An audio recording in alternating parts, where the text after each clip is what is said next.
This video is brought to you by Via Wellness, your everyday wellness companion. Via Wellness Habit of the Week.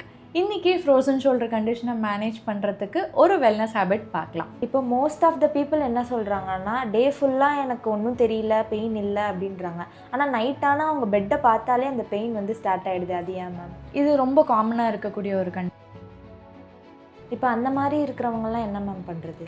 இந்த பொசிஷனில் மட்டும்தான் இப்போ ஒரு patient வராங்க, எனக்கு ரொம்ப ஷோல்டர் பெயினாக இருக்குது, எனக்கு ஃப்ரோசன் ஷோல்டர் தான், டக்குன்னு எனக்கு ஏதாவது ட்ரீட்மெண்ட் கொடுங்க அப்படின்னு சொன்னால் என்ன மேம் பண்ணுவீங்க? ஃபஸ்ட்டு இப்போ டயபெட்டிஸ்ன்னு சொன்னோன்னே தான் எனக்கு ஒன்று ஞாபகம் வருது. இப்போ ஃப்ரோசன் ஷோல்டர்னு வர எல்லாருக்குமே காமனாக டயபெட்டிஸ் உங்களுக்கு இருக்கான்னு கேட்குறாங்க. அப்போ அதுக்கும் இதுக்கும் ஏதாவது கனெக்ஷன் இருக்கா மேம்? கண்டிப்பாக இருக்குது. இப்போ எனக்கு ஃப்ரோசன் ஷோல்டர் இருந்தால் நான் என் கையை தூக்கவே கூடாதா மேம்? ஃப்ரோசன் ஷோல்டர் இருந்தால் இப்போ அதிகமாக நான் ஸ்ட்ரெச் கொடுத்துட்டே இருந்தேன்னா எனக்கு சீக்கிரமாகவே க்யூர் ஆயிருமா மேம்? இது வந்து ஒரு மிகப்பெரிய மித். இந்த கண்டிஷனுக்கு ஸ்டீராய்டு இன்ஜெக்ஷன் ஹெல்ப் பண்ணுமா மேம்? ஸ்டீராய்டு இன்ஜெக்ஷன்ஸ் அப்படி ஃப்ரோசன் ஷோல்டரில் அக்யூபஞ்சர் ஹெல்ப் பண்ணுமா? எக்ஸாக்டாக அக்யூபஞ்சர் கொடுக்கறதுனால என்ன நடக்குது? இப்போ அக்யூபங்க்சர் அப்படின்னு இப்போ முடிக்கிறதுக்கு முன்னாடி எனக்கு ஒரு கொஷின் இருக்கு மேம். இப்போ ஃப்ரோசன் ஷோல்டர் வந்துட்டு அதோட கேப்சியூல், மூமெண்ட் ரெஸ்ட்ரிக்ஷன் இதெல்லாம் நம்ம பார்த்துட்டோம். இப்போ ஒருத்தவங்களுக்கு வந்துருச்சு அப்படின்னா எந்த அளவுக்கு அவங்களுக்கு அந்த இம்பேக்ட் வந்துட்டு இருக்கும் மேம்? ஃப்ரோசன் ஷோல்டர் வந்தது அப்படின்னா, சப்போஸ் இந்த பாட்காஸ்ட் கேட்டுட்டு இருக்க ஒருத்தவங்களுக்கு ஷோல்டர் பெயின் இருக்குது, அவங்க வந்துட்டு எனக்கு ஃப்ரோசன் ஷோல்டர் தான் இருக்கும்னு நினச்சிட்டு இருக்காங்க, அவங்களுக்குலாம் நீங்கள் என்ன சொல்லணும்னு நினைக்கிறீங்க? Welcome to doctor Aishwarya's wellness code, where we decode your health naturally. presented by Via Wellness. I am Dr. Jeeva. Shoulder பெயினாக இருக்கா? கையை மேலே தூக்க முடியலையா? ட்ரெஸ்ஸு போட ரொம்ப கஷ்டமாக இருக்கா? உங்களோட ஹேரை உங்களாலே கோம் பண்ணிக்க முடியலையா? நைட்லாம் தூக்கமே இல்லையா? இதை ஃப்ரோசன் ஷோல்டர்னு சொல்லியிருப்பாங்க. ஆனால் எல்லா ஷோல்டர் பெயினுமே ஃப்ரோசன் ஷோல்டர் கிடையாது. வாங்க இன்னைக்கான எபிசோடில் ஃப்ரோசன் ஷோல்டர்னால் என்னன்னு மட்டும் இல்லாமல் ஆக்சுவலாக அவங்க ஷோல்டரில் என்ன நடக்குது, அந்த பெயினும் ஸ்டிஃப்னஸும் எப்படி காசு ஆகுது எல்லாத்தையும் டீட்டெயிலாக பார்க்கலாம். இப்போது ஒரு 50 இயர்ஸ் ஒரு ஓல்ட் லேடி வந்துட்டு கிளினிக்கு வராங்க. அவங்க வந்தோன்னே அவங்க கிட்ட சொல்கிறாங்க, எனக்கு ரொம்ப ஷோல்டர் பெயினாக இருக்குது, என்னால் ஃபர்ஸ்ட்டு பெயின் தான் ஸ்டார்ட் ஆகிடுச்சு, ஆனால் போக போக என்னால் கை தூக்க முடியல, என்னால் என்னோட ஹேரை கோம் பண்ணிக்க முடியலன்னு சொல்கிறாங்க. உங்களோட அப்ரோச் ஃபர்ஸ்ட் என்னவா மேம் இருக்கும்? ஸோ ஃபர்ஸ்ட்டாக என்னோட அப்ரோச் என்னவாக இருக்கும் அப்படின்னு பார்த்தீங்கன்னா, டயக்னோசிஸ் தான். ட்ரீட்மெண்ட் வந்து செகண்டாக தான் வரும். ஸோ ஃபஸ்ட்டு அவங்களுடைய பெயினும் ரேஞ்ச் ஆஃப் மூவ்மெண்ட்டும் தான் நம்ம வந்து பார்க்குற மாதிரி இருக்கும். ஸோ மூவ்மெண்ட் அப்படின்னு எடுத்துக்கிட்டோன்னா 2 விதமாக இருக்குது. ஒன்று ஆக்டிவ் மூவ்மெண்ட், அவங்களே அவங்க கையை தூக்குறது ஆக்டிவ் மூவ்மெண்ட். ரெண்டாவது அவங்களுக்கு பேசிவாக, இப்போ நான் அவங்க கையை தூக்குறேன் அப்படின்னா எந்த அளவுக்கு அவங்களால தூக்க முடியுது அப்படின்னு பார்க்கணும். சில பேருக்கு பார்த்தீங்கன்னா அந்த ஆக்டிவ் மூவ்மெண்ட் வந்து ரெஸ்ட்ரிக்டடாக இருக்கும், பட் பேசிவ் வந்து பெட்டராக இருக்கும். ஃப்ரோசன் ஷோல்டர் அப்படிங்கிற கண்டிஷனில் நம்ம பார்த்தோம்னா பாசிவ் மூமெண்ட்டும் ரெஸ்ட்ரிக்டடாக இருக்கும். என்னாலையுமே அவங்க கையை வந்து ப்ராப்பராக லிஃப்ட் பண்ண வைக்க முடியாது. ஸோ இந்த கண்டிஷனில் நம்ம அதை ஃப்ரோசன் ஷோல்டர் அப்படின்னு சொல்லி நம்ம டயக்னோஸ் பண்ண முடியும். அதுக்கப்புறமா நம்ம ட்ரீட்மெண்ட் பிளான் பண்ணுறதுக்கு ஹெல்ப்ஃபுல்லாக இருக்கும். இப்போ அவங்களால அவங்க ஹேண்டை வந்துட்டு லிஃப்ட் பண்ண முடியல, ஆனால் இன்னொருத்தவங்க சப்போர்ட்டோட லிஃப்ட் பண்ண முடியுது அப்படின்னா அதை நம்ம எப்படி எடுத்துக்கிறது? நம்ம ஆல்ரெடி சொன்ன மாதிரி இந்த பாசிவ் மூமெண்ட் அவங்களால பண்ண முடியுது அப்படின்னா it could be other pathologies. So இப்போ நம்ம ரொட்டேட்டர் கஃப் மசில்ஸ் அப்படின்னு சொல்லுவோம், அதாவது ஷோல்டர் ஜாயிண்ட்டை சுற்றி இருக்கக்கூடிய அந்த ஷோல்டர் மூவ்மெண்ட்டுக்கு உண்டான மசில்ஸ், அது எல்லாமே அந்த மசில்ஸில் ஏதாவது அஃபெக்ட் ஆயிருந்தது, ஏதாவது ரெஸ்ட்ரிக்ஷனோ பெயினோ டைட்னஸ் அந்த மாதிரி இருந்ததுன்னா அவங்களால தூக்க முடியாது, பட் சப்போர்ட் பண்ணால் அவங்களால தூக்க முடியும். அதே மாதிரி டீஜெனரேட்டிவ் ப்ராசஸ், முட்டி தேய்மானம் இருக்குது அப்படின்னாலும் இந்த கண்டிஷன் பாசிபிள். பட் பேசிவாகவும் நம்மளால் லிஃப்ட் பண்ண முடியல அப்படின்ற கண்டிஷனில் நம்ம வந்து அதை ஃப்ரோசன் ஷோல்டர் இல்லைன்னா அடெசிவ் கேப்சுலைட்டிஸ் அப்படின்னு சொல்லுவோம். இப்போது ஒரு பேஷண்ட்ஸ்க்கு எக்ஸ்ரே எடுத்துட்டாங்க, அந்த எக்ஸ்ரேல எந்த விதமான ப்ராப்ளமே இல்லை அப்படின்னு சொல்லிட்டாங்க, ஸ்டில் அவங்களால அவங்க ஹேண்டை ரைஸ் பண்ண முடியல, ஏன் மேம்? ஜென்ரலாக நம்ம ஏதாவது ஒரு பெயின் அப்படின்னா முதல்ல போய் நம்ம எக்ஸ்ரே தான் எடுப்போம். பட் எக்ஸ்ரே அப்படிங்கிறது போன் ஜாயிண்ட் இதெல்லாம் சம்மந்தப்பட்ட இஷ்யூஸ் மட்டும்தான் நம்மளுக்கு எக்ஸ்ரேல தெரியும். பட் ஆக்சுவலி இப்போ நீங்கள் ஷோல்டர் ஜாயிண்ட்டு டீஜெனரேஷன் அப்படின்னா உங்களுக்கு எக்ஸ்ரேல தெரியும். உள்ளே இருக்கக்கூடிய அந்த கனெக்டிவ் டிஷ்யூ, லிகமெண்ட்ஸ், டெண்டான்ஸ், இதை சம்மந்தப்பட்ட விஷயங்கள் எதுவுமே உங்களுக்கு எக்ஸ்ரேல தெரியாது. ஸோ ஆக்சுவலாக பார்த்தீங்கன்னா you are looking at a wrong problem with a wrong tool அப்படின்னு தான் சொல்லணும். ஸோ இந்த மாதிரி கண்டிஷன்ஸ் வந்து உங்களுக்கு எக்ஸ்ரேல தெரியாது, but still if you have pain இது வந்து உங்களுக்கு ஃப்ரோசன் ஷோல்டராக இருக்கலாம். அப்போ இந்த மாதிரி கண்டிஷனுக்கெல்லாம் எம்ஆர்ஐ எடுக்கணுமா மேம்? தேவையில்லை. ஸோ ஃப்ரோசன் ஷோல்டர் அப்படிங்கிறதுக்கு வந்து இது வந்து ஒரு கிளினிக்கல் டயக்னோசிஸ். உங்களுடைய சிம்டம் நான் சொன்ன மாதிரி உங்களோட ரேஞ்ச் ஆஃப் மோஷன் இதெல்லாம் வச்சு டயக்னோஸ் பண்ணுற ஒரு கண்டிஷன் தான் ஃப்ரோசன் ஷோல்டர். இதுக்கு நீங்கள் எம்ஆர்ஐ எடுக்கணும் அப்படிங்கிற அவசியம் இல்லை. இப்போ மோஸ்ட் ஆஃப் த பீப்புள் என்ன சொல்கிறாங்கன்னா, டே ஃபுல்லாக எனக்கு ஒன்றும் தெரியல, பெயின் இல்லை அப்படின்றாங்க. ஆனால் நைட்டானால் அவங்க பெட்டை பார்த்தாலே அந்த பெயின் வந்து ஸ்டார்ட் ஆகிடுது. அது ஏன் மேம்? இது ரொம்ப காமனாக இருக்கக்கூடிய ஒரு கண்டிஷன். இதில் பார்த்தீங்கன்னா டே டைமில் மோஸ்ட்லி வந்து டிஸ்ட்ராக்டடாக இருப்பாங்க அண்ட் பெயின் வந்து மேனேஜபிளாக இருக்கும். பட் நைட் டைம் ஆக ஆக என்ன ஆகும் அப்படின்னா இந்த கொலாஜன் வந்து ஸ்டிஃபன் ஆக ஆரம்பிக்கும். ஸோ பெயின் வந்து ஜாஸ்தியாக இருக்கும். இது இன்னும் எங்கே அக்ரவேட் ஆகும் அப்படின்னா, இப்போ நீங்கள் அதே ஷோல்டர் மேலே ப்ரெஷர் போட்டு அந்த சைடாக நீங்கள் படுத்தீங்க அப்படின்னா அப்போ பெயின் இன்னும் அக்ரவேட் ஆகிறதுக்கும் சான்சஸ் இருக்குது. இது என்ன பண்ணும், உங்களுடைய ஸ்லீப் அஃபெக்ட் பண்ணும். ஸ்லீப் அஃபெக்ட் ஆகிறதுனால உங்களுடைய பெயின் சென்சிட்டிவிட்டி மறுபடியும் ஜாஸ்தியாகும். ஸோ இது ஒரு சைக்கிள் மாதிரி போயிட்டே இருக்கும். ஸ்லீப் இல்லை அப்படிங்கிறதுனால பெயின் ஜாஸ்தியாக இருக்கும், மறுபடியும் பெயின் ஜாஸ்தியாக இருக்கிறதுனால தூக்கமும் ஒழுங்காக வரும். ஸோ இந்த சைக்கிள்குள்ளேயே நம்ம மாட்டிகிட்டு இருக்கிற மாதிரி இருக்கும். இப்போ அந்த மாதிரி இருக்கிறவங்கலாம் என்ன மேம் பண்ணுறது? இவங்கெல்லாம் என்ன பண்ணலாம் அப்படின்னு பார்த்தீங்கன்னா, இந்த பொசிஷனில் மட்டும்தான் தூங்கணும், நான் வந்து இந்த சைடு தான் தூங்கணும் அப்படின்ற மாதிரி ஃபிக்ஸ்டாக வச்சுக்காம, ஏன்னா அதுவே நிறைய பேருக்கு வந்து ஸ்லீப் டிஸ்டர்பன்ஸ் காஸ் பண்ணும். ஸோ அந்த மாதிரி ரொம்ப ரிஜிடாக இல்லாமல் ஒரு கம்ஃபர்டபுள் பொசிஷன், அவங்களுக்கு எந்த பொசிஷனில் படுத்தா பெயினும் இருக்கக்கூடாது, ப்ராப்பரான ஸ்லீப்பும் இருக்கணும். ஸோ இந்த ஃபேக்டரை அவங்க கன்சிடர் பண்ணி ஒரு கம்ஃபர்டபுளான பொசிஷனை அவங்க ஃபைண்ட் அவுட் பண்ணிக்கலாம். வேணும்னா நம்ம ஷோல்டரை சப்போர்ட் பண்ணுறதுக்கு அந்த இடத்துல வந்து ஒரு பில்லோ சப்போர்ட்டும் நம்ம வச்சுக்கலாம். ஸோ இந்த மாதிரி பண்ணும்போது உங்களுக்கு பெயின் நைட் டைம் வந்து அக்ரவேட் ஆகாமல் இருக்கிறதுக்கு ஹெல்ப் பண்ணும். அண்ட் முக்கியமாக டே டைமில் அவங்க வந்து எனக்கு வலிக்குது அதனால் நான் அந்த ஷோல்டரை மூவ் பண்ண மாட்டேன், அந்த கையை அசைக்கவே மாட்டேன் அப்படின்னு சொல்லி வச்சுருக்கக்கூடாது. இந்த மாதிரி வச்சுருக்கும் போது என்ன ஆகும் அப்படின்னா இம்மொபிலிட்டி இன்னுமே பெயினை வந்து அக்ரவேட் பண்ணி விட்டுரும். ஸோ அதையும் நம்ம வந்து மைண்டில் வச்சுக்கணும். இப்போ ஒரு பேஷண்ட் வராங்க, எனக்கு ரொம்ப ஷோல்டர் பெயினாக இருக்குது, எனக்கு ஃப்ரோசன் ஷோல்டர் தான், டக்குன்னு எனக்கு ஏதாவது ட்ரீட்மெண்ட் கொடுங்க அப்படின்னு சொன்னால் என்ன மேம் பண்ணுவீங்க? ஃபஸ்ட்டு உங்களை யார் டயக்னோஸ் பண்ணது அப்படின்னு கேட்பேன். அதுக்கப்புறம் எனக்கு ஒரு சீரீஸ் ஆஃப் கொஷின்ஸ் இருக்குது. ஸோ அந்த கொஷின்லாம் கேட்டதுக்கப்புறமா தான் நான் வந்து ட்ரீட்மெண்ட்டே டிசைட் பண்ணுவேன். ஸோ என்ன மாதிரி கொஷின்ஸ் இருக்கும் அப்படின்னு பார்த்தோன்னா, உங்களுக்கு எப்போ இந்த பெயின் ஸ்டார்ட் ஆச்சு, எத்தனை நாளாக உங்களுக்கு இந்த பெயின் இருக்குது, மூமெண்ட் ரெஸ்ட்ரிக்ஷன் இருக்கா, குறிப்பாக பேசிவ் மூமெண்ட்டில் ரெஸ்ட்ரிக்ஷன் இருக்கா அப்படின்னு கேட்டு தெரிஞ்சுப்பேன். டயபெட்டிஸ் இருக்கா, தைராய்டு இருக்கா, இதுவும் ஒரு இம்பார்ட்டண்ட்டான ஃபேக்டர். நெக்ஸ்ட் பார்த்திங்கன்னா ரீசெண்டாக ஏதாவது அடிபட்டுச்சா, இல்லை ஏதாவது சர்ஜரி அண்டர்கோ பண்ணிங்களா, இல்லை ரொம்ப நேரம் வந்து கட்டு போட்டு இருந்ததா, இம்மொபிலைஸ் ஆகி வச்சுருந்தோமா. ஸோ இந்த மாதிரி கொஷின்ஸ் இருக்கும். லாஸ்ட்டாக பார்த்தீங்கன்னா நெக் பெயின் ஏதாவது இருக்கா, அங்கேருந்து வந்து உங்களுக்கு கைக்கு இல்லை ஷோல்டருக்கு வந்து பெயின் ரேடியேட் ஆகுதா. ஸோ இந்த மாதிரி கொஷின்ஸ் எல்லாம் கேட்டதுக்கு அப்புறமா தான் என்னால் ட்ரீட்மெண்ட்டே டிசைட் பண்ண முடியும். ஸோ வாட் ஆம் ஐ டீலிங் வித், என்ன மாதிரி பெயின் அப்படிங்கிறத நான் அண்டர்ஸ்டாண்ட் பண்ணால் தான் அதுக்கு ப்ராப்பராக என்னால் ட்ரீட்மெண்ட் கொடுக்க முடியும். ஸோ என்னை பொறுத்த வரைக்கும் பார்த்தீங்கன்னா நான் மட்டும் இல்லை, பெயின் இருக்கிறவங்களா இருக்கட்டும் இல்லை டயக்னோஸ் பண்ணுறவங்களா இருக்கட்டும், எல்லாருமே இந்த கொஷின்ஸை வந்து ஃபஸ்ட்டு கேட்டு தெரிஞ்சுக்கணும். அப்போ தான் you will be able to understand what's going on and அதுக்கேற்ற மாதிரி நம்ம ப்ராப்பராக ட்ரீட்மெண்ட்டும் கொடுக்க முடியும். இப்போ டயபெட்டிஸ்ன்னு சொன்னோன்னே தான் எனக்கு ஒன்று ஞாபகம் வருது. இப்போ ஃப்ரோசன் ஷோல்டர்னு வர எல்லாருக்குமே காமனாக டயபெட்டிஸ் உங்களுக்கு இருக்கான்னு கேட்குறாங்க. அப்போ அதுக்கும் இதுக்கும் ஏதாவது கனெக்ஷன் இருக்கா மேம்? கண்டிப்பாக இருக்குது. டயபெட்டிஸ்க்கும் ஃப்ரோசன் ஷோல்டருக்கும் வந்து அந்த அசோசியேஷன் ரொம்ப ஸ்ட்ராங்காகவே இருக்குன்னே சொல்லலாம். இப்போ 2026 கண்டக்ட் பண்ண ஒரு ஸ்டடியில் பார்த்தீங்கன்னா டயபெட்டிஸ் இல்லாதவங்களை விட டயபெட்டிஸ் இருக்கிறவங்களுக்கு 3.7 times higher risk frozen shoulder வர்றதுக்கு அப்படின்னு சொல்லியிருக்காங்க. ஸோ இதில் என்ன நடக்குது அப்படின்னு நம்ம தெரிஞ்சுக்கணுன்னா, டயபெட்டிஸ் அப்படின்னாலே நம்ம வந்து ஹை பிளட் குளுக்கோஸ் லெவல் தானே சொல்லுவோம்.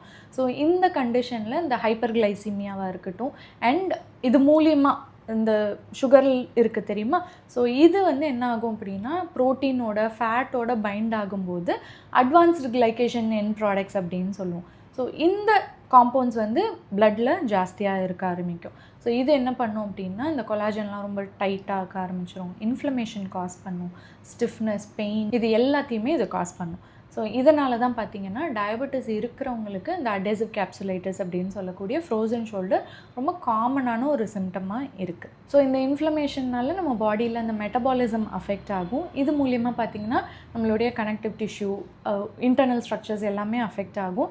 ஸோ ஃபைப்ராட்டிக் சேஞ்சஸ் நடக்கும். இதனால ஸ்டிஃப்னஸ் அண்ட் பெயின் இது எல்லாமே வர்றதுக்கான சான்சஸ் நிறையா இருக்குது. இப்போ சில பேஷண்ட்ஸ்க்கெலாம் பெயின் நல்லாவே ரெடியூஸ் ஆயிடுச்சு மேம், ஆனாலுமே அவங்களால கை ப்ராப்பராக தூக்க முடியல, அதெல்லாம் ஏன் மேம்? பெயின், மூமெண்ட் இது ரெண்டுமே ரெண்டு டிஃப்ரெண்ட் விஷயம். ஸோ பார்த்திங்கன்னா பெயின் வந்து நம்ம எக்ஸ்டர்னல் தெரப்பீஸ் கொடுக்கலாம், பெயின் கில்லர்ஸ் கொடுக்கலாம்.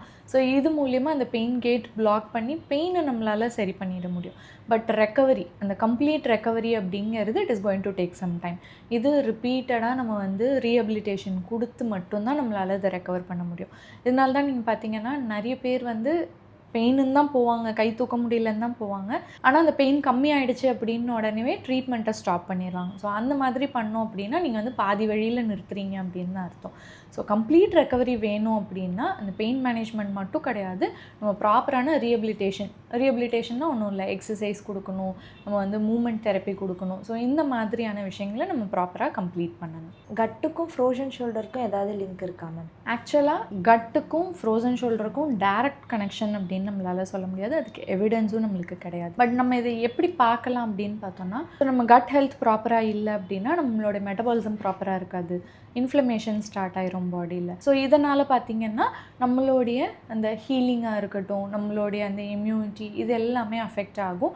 ஸோ ஃபைப்ராட்டிக் சேஞ்சஸ் வந்து ட்ரிகர் ஆகிறதுக்கான சான்சஸ் இருக்குது. ஃபைப்ராட்டிக் சேஞ்சஸ்னால் பெருசாக ஒன்றும் இல்லை, நம்மளுக்கு ஹீலிங் ப்ராப்பராக நடக்கலை அப்படின்னா அந்த ஃபைப்ரோசிஸ் அப்படின்னு சொல்லுவோம். ஸோ இது வந்து ஒரு ஸ்கார் மாதிரி ஃபார்ம் ஆகிடும். ஸோ ஒரு ஸ்கார் வந்து நார்மல் டிஷ்யூ மாதிரி ஒர்க் ஆகாது, அதோட அந்த கண்ட்ராக்டிலிட்டி இது எல்லாமே அஃபெக்ட் ஆகிடும். ஸோ இமேஜின் நம்மளுக்கு ஷோல்டரில் ஏதாவது ஒன்று பண்ணியிருப்போம், லைக் கை வேகமாக தூக்கியிருக்கலாம், இல்லை ஜிம்மில் எதாவது பண்ணியிருக்கலாம். ஒரு மைக்ரோ டேர் இருந்தால் கூட அது ப்ராப்பராக ஹீல் ஆகாமல் அது ஃபைப்ராட்டிக்காக மாறிடுச்சு அப்படின்னாலே அங்கே வந்து நம்மளுக்கு ஸ்டிஃப்னஸ் ஸ்டார்ட் ஆயிரும். ஸோ இந்த மாதிரி தான் கட்டும் நம்மளுடைய ஃப்ரோசன் ஷோல்டரும் லிங்க் ஆகுதே தவிர டைரக்ட் கனெக்ஷன் அப்படின்னு நம்மளால் சொல்ல முடியாது. இப்போ நார்மலாக ஒரு உமனுக்கு 40 இயர்ஸ்க்கு மேலே ஆயிடுச்சுனாலே இந்த மாதிரி கண்டிஷன்லாம் வருது, அதெல்லாம் ஏன் மேம்?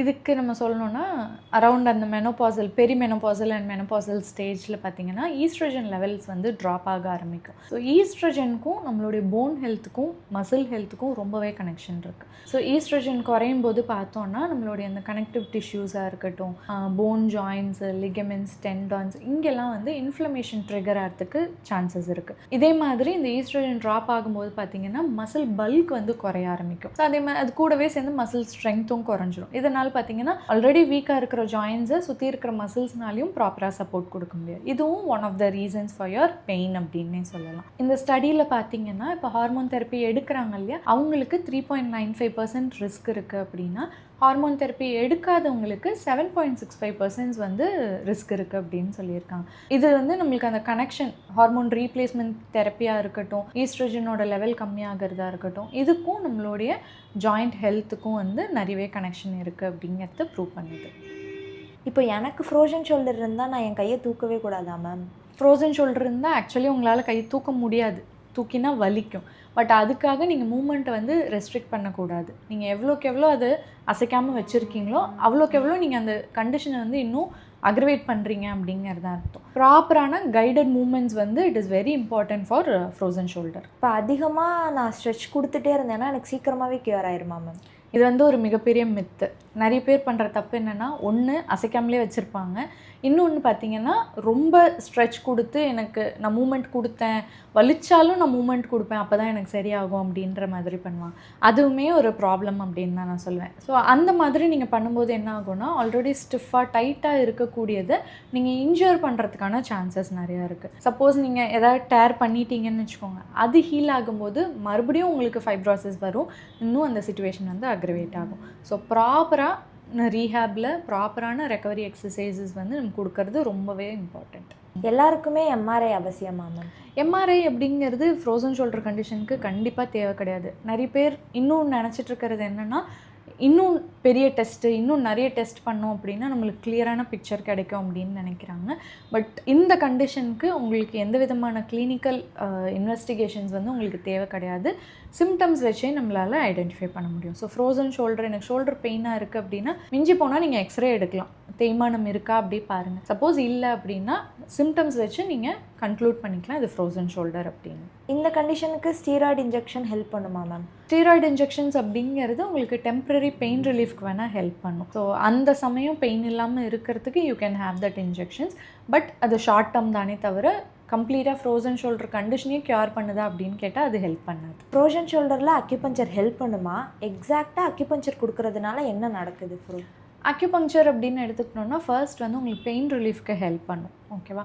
செகண்டாக எடுத்துக்கிட்டோன்னா உங்களுக்கு அந்த ஹீலிங், அந்த இன்ஃப்ளமேஷன் சொன்னோம் இல்லையா, ஸோ அந்த இன்ஃப்ளமேஷனை கம்மி பண்ணுறதுக்கு அக்யூபங்க்சர் ரொம்பவே ஹெல்ப் பண்ணும். அண்ட் அந்த ப்ராப்பரான டிஷ்யூ ஹீலிங்க்கும் உங்களுக்கு அக்யூபங்க்சர் நல்லாவே ஹெல்ப் பண்ணும். சர்க்குலேஷன் இம்ப்ரூவ் பண்ணும் அண்ட் மொபிலிட்டி இன்க்ரீஸ் பண்ணுறதுக்கு உங்களுக்கு ரொம்பவே ஹெல்ப்ஃபுல்லாக இருக்கும். ஜென்ரலாக பார்த்தோன்னா இப்போ பெயின் இருக்கிற ஒருத்தவங்களை நீங்கள் போய் உங்களுக்கு மூமெண்ட் கொடுங்க அப்படின்னா கண்டிப்பாக பெயின் இருக்கும். அதனாலேயே நிறைய பேர் பண்ண மாட்டாங்க. ஸோ இந்த மாதிரி கண்டிஷன்ஸில் நீங்கள் ஃபஸ்ட்டு அக்யூபங்க்சர் கொடுத்து அந்த பெயின் ரிலீஃப் கொடுத்ததுக்கு அப்புறமா நீங்கள் வந்து உங்களுடைய எக்ஸசைஸ் தெரப்பி கொடுத்தீங்க அப்படின்னா பெட்டர் ரிசல்ட்ஸ் உங்களுக்கு சீக்கிரமாகவே கிடைக்கும். ஸோ அப்படி தான் வந்து உங்களுக்கு அக்யூபங்க்சர் மோஸ்ட்டாக ஹெல்ப் பண்ணும். யோகா எப்படி மேம் ஃப்ரோசன் ஷோல்டரை கியூர் பண்ணுது? Yoga is just like any other exercise அப்படின்னு தான் நான் சொல்வேன். ஸோ இப்போ நம்ம ஃபிசியோ எக்ஸசைஸ் கொடுக்குறோம், ஷோல்டர் மூமெண்ட்ஸ் கொடுக்குறோம். ஸோ இது மாதிரி தான் நம்மளுக்கு யோகாவும் ஹெல்ப் பண்ணும். அடிஷ்னலாக இன்னொரு பெனிஃபிட் என்ன அப்படின்னா நீங்கள் அதை ப்ரீதிங்கோட பண்ணுவீங்க. யோகாவில் ப்ரீதிங்கோட பண்ணும்பொழுது அந்த பெனிஃபிட்ஸ் ஜென்ரலாகவே நம்மளுடைய பாடியோட இன்டர்னல் என்விரான்மெண்ட்டை வந்து மாற்றும், அந்த ஹோமியோஸ்டேசிஸ் மெயின்டைன் பண்ணுறதுக்கு ஹெல்ப் பண்ணும், இன்ஃப்ளமேஷனை குறைக்கும். ஸோ அதோடு சேர்த்து நம்ம எக்ஸசைஸ் கொடுக்கும்பொழுது உங்களுக்கு பெட்டர் ரிசல்ட்ஸ் கிடைக்கிறதுக்கு ஹெல்ப் பண்ணும். ஃப்ரோசன் ஷோல்டர் இருக்கிறவங்க எந்த மாதிரி ஸ்பெசிஃபிக்கான டயட் எடுத்துக்கலாம்? ஃப்ரோசன் ஷோல்டருக்குன்னு ஸ்பெசிஃபிக்காக டயட் கிடையாது. நீங்கள் என்ன மாதிரியான ஃபுட்ஸை எடுத்துக்கலாம் அப்படின்னு பார்த்தீங்கன்னா ஃபஸ்ட்டு ப்ரோட்டீன் ரொம்பவே இம்பார்ட்டண்ட் ஃப்ரோசன் ஷோல்டருக்கு. ப்ரோட்டீன் வந்து பார்த்திங்கன்னா செல்லுலார் ரிப்பேருக்கு ரொம்ப ஹெல்ப்ஃபுல்லாக இருக்கும், அந்த மசில் ஸ்ட்ரென்த் பில்டப் பண்ணுறதுக்கு ரொம்ப ஹெல்ப்ஃபுல்லாக இருக்கும். ஸோ இந்த மாதிரி கண்டிஷன்ஸ்க்கு நம்ம ப்ரோட்டீன் வந்து ப்ராப்பராக அப்ராப்ரியேட்டாக நம்ம எடுத்துக்கிறது ரொம்பவே இம்பார்ட்டண்ட்டு. ரெண்டாவது பார்த்திங்கன்னா ஃபைபர். நம்ம ஆல்ரெடி பார்த்த மாதிரி கட் ஹெல்த் பார்த்தோம் இல்லையா, ஸோ அதை ப்ராப்பராக வச்சுக்கிறதுக்கு நம்ம ஃபைபர், ப்ரோபயோட்டிக்ஸ் இதெல்லாமே ரொம்ப எசென்ஷியலாக நம்ம எடுத்துக்கணும். ஸோ ஃபைபர் அப்படின்னா நம்ம ஃப்ரூட்ஸு, வெஜிடபிள்ஸு நம்மளுடைய ரெகுலர் டயட்டில் இதை இன்க்ளூட் பண்ணாவே போதுமானது. இது கூடவே சேர்ந்து ஆன்டி ஆக்சிடென்ட்ஸும் ரொம்ப இம்பார்ட்டண்ட். நம்ம ப்ராப்பராக ஃப்ரூட்ஸ், வெஜிடபிள்ஸ் சாப்பிட்டோன்னாவே நம்மளுக்கு மோஸ்ட்டாக எல்லாமே கிடச்சிரும். இது கூட சேர்ந்து நம்ம அடிஷ்னலாக முக்கியமாக வந்து நம்ம டர்மரிக், மஞ்சள் நம்ம வந்து எடுத்துக்கணும். இது வந்து பயங்கர anti inflammatory, especially for joint கண்டிஷன்ஸ்க்கு ரொம்ப ஹெல்ப் பண்ணும். அதுக்கப்புறம் பார்த்திங்கன்னா ஜிஞ்சர், கார்லிக்கு, ஆனியன் இந்த மாதிரியான ஸ்பைசஸ் வந்து நம்ம எடுத்துக்கலாம். இது கூட முக்கியமாக வந்து ஒமேகா 3 ஃபேட்டி ஆசிட்ஸ் நம்ம எடுக்கணும். ஸோ நீங்கள் ஃபிஷ்ஷு, ஆயில், அந்த சீட்ஸு, நட்ஸு இந்த மாதிரி ஃபுட்ஸை வந்து ரெகுலராக உங்களுடைய டயட்டில் இன்க்ளூட் பண்ணிட்டு வரலாம். அவாய்ட் பண்ணணும் அப்படின்னு பார்த்திங்கன்னா மேஜராக வந்து சுகர், ரிஃபைன்டு ப்ராடக்ட்ஸாக இருக்கட்டும், அல்ட்ரா ப்ராசஸ்ட் ஃபுட்ஸ், அதாவது ரெடி டு ஈட்டாக உங்களுக்கு எதாவது கிடைக்கிது அப்படின்னா அதை கம்ப்ளீட்டாக அவாய்ட் பண்ணுறது it is always better. Excess salt, excess sugar இது எல்லாமே அந்த இன்ஃப்ளமேஷனை ட்ரிகர் பண்ணிவிடும். ஸோ இந்த மாதிரியான ஃபுட்ஸை வந்து நம்ம அவாய்ட் பண்ணுறது பெட்டர். இப்போ முடிக்கிறதுக்கு முன்னாடி எனக்கு ஒரு கொஷின் இருக்குது மேம்.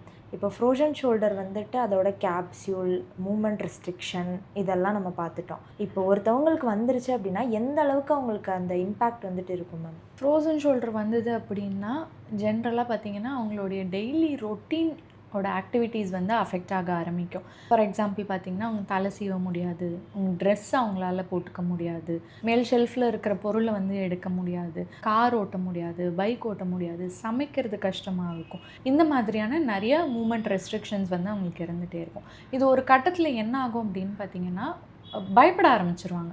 எனக்கு இது பண்ணால் வலிக்கும், இது பண்ணால் எனக்கு வந்து இந்த பெயின் அக்ரவேட் ஆயிரும் அப்படின்னு சொல்லி அந்த மூமெண்ட்டை வந்து ரெஸ்ட்ரிக்ட் பண்ணி வச்சுருப்பாங்க. அந்த கை யூஸே பண்ண மாட்டாங்க. ஸோ இது இன்னும் அந்த கண்டிஷனை வந்து வேர்சன் ஆக்கி விட்டுரும். சுற்றி இருக்கிறவங்கெல்லாம் பார்த்தோன்னா இன்னும் வெறும் ஷோல்டர் பெயின் தானே அப்படின்னு சொல்லுவாங்க. பட் அவங்கள பொறுத்த வரைக்கும் இது ஷோல்டர் பெயின் அப்படிங்கிற விஷயம் கிடையாது.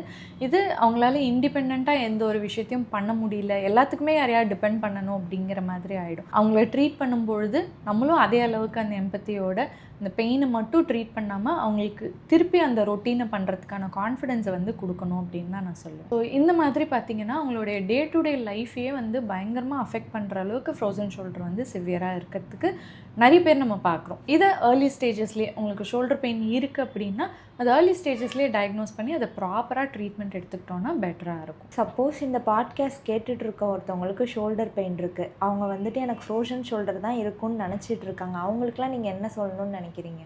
ஃபஸ்ட்டு பயப்படாதீங்க. பெயின் இருக்குது, ஐயோ எனக்கு ஃப்ரோசன் ஷோல்டர், எனக்கு வந்து இது ஒரு சிவியர் ஸ்டேஜ் அப்படின்னு பயந்துக்காமல் அதே சமயம் அந்த பெயினை இக்னோரும் பண்ணாதீங்க.